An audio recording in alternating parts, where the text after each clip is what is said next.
Hi guys, my name is David and welcome back to episode 3 of my brand new series, The Year of Poe, where I go through every single one of his tales and just discuss them in a bit more detail. In this episode, I am going to be reviewing the tale called The Balloon Hoax, which I read in this collection. The Balloon Hoax was a very unique story, to put it bluntly. So as always, this is going to be a spoiler-free video, and this is going to be my own thoughts and feelings regarding this tale by Edgar Allan Poe. So this tale is split up into two different sections.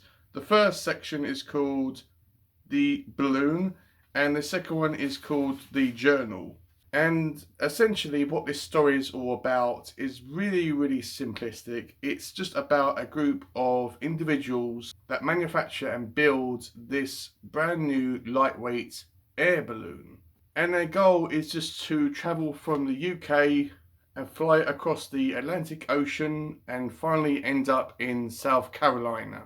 And along the way they observe their environment, and it does get very technical when it comes to the balloon itself, about how it works, and it can get very tedious at times. So at the start of it, we have our main group of characters that are introduced to us very briefly, and in a section which is called The Balloon, it tells you about how it was constructed and all technical ins and outs, mumbo jumbo about the balloon itself. So if you are an engineer, or if you are a hot air balloon enthusiast, I'm not exactly sure about what they're actually called, but if you are into that type of stuff, then this will probably be more interesting to you than it was to me.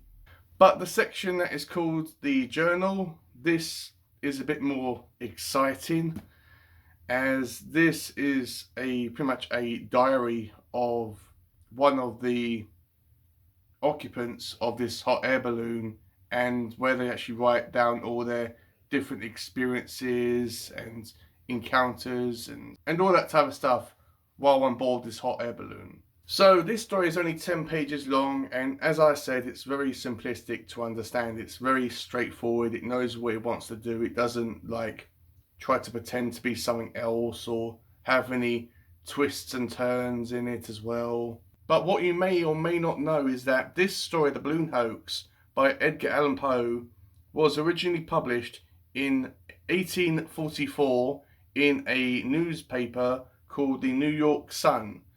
And at the time, people perceived it as being a real piece of news. They thought it was something that actually was happening and wasn't a piece of fiction.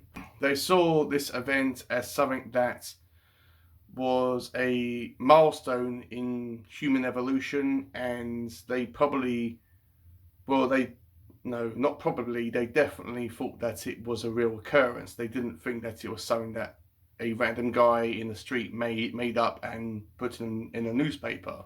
I'm not sure whether this was Poe's objective, to actually try to fool the public into believing something that wasn't real, but perceiving it to be real. I'm not sure whether that's what his intention was. I know that some writers do publish their stories in magazines and newspapers. I would like to think that it was just the public's viewpoint of it that made it real, and it wasn't Poe's intention to try to fool anyone. But it does make you think about how people believe what they are told, whether it's on the news or whether it's on the internet or whether it's in a newspaper or a magazine. You cannot believe anything that you read without doing some research into it yourself.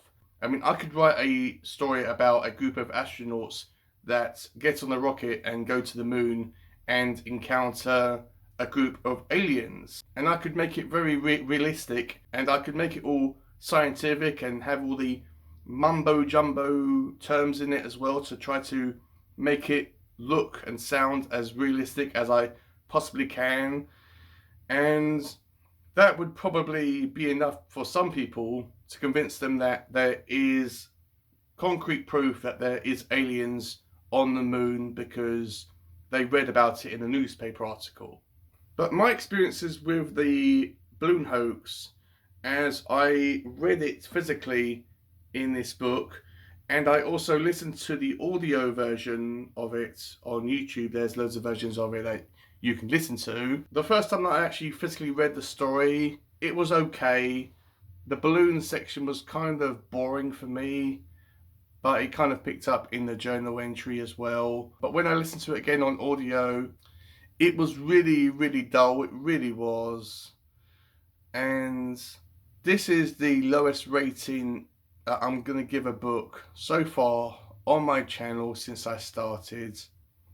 And that's regrettable, but when I started reading Poe's work, I told myself that I wasn't going to give every single one of these stories a high rating.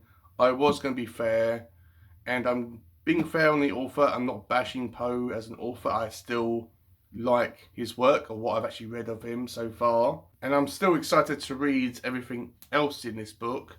But unfortunately, this one was a very high miss. So what I liked about this story, I liked the journal entry, as I said. But what I disliked was pretty much everything else. It wasn't that exciting. It was really boring, and it wasn't because it was set in reality. I mean, I could read my manual for my TV and get more stimulated by reading that than reading this story. But yeah, this is going to be someone's cup of tea. Even though it hasn't got a specific genre, I'm not sure who's going to be more gravitating towards this story. Maybe people that are interested in engineering or hot air ballooning will find this story more entertaining and interesting. But for the average reader, it was very dull, it was very boring. I didn't attach to any of the situations in this book and any of the characters. It was just something that I was extremely bored of. And to be quite frank, guys, if I wasn't doing this series, I would probably have either DNF'd this story completely or not even done a video for it.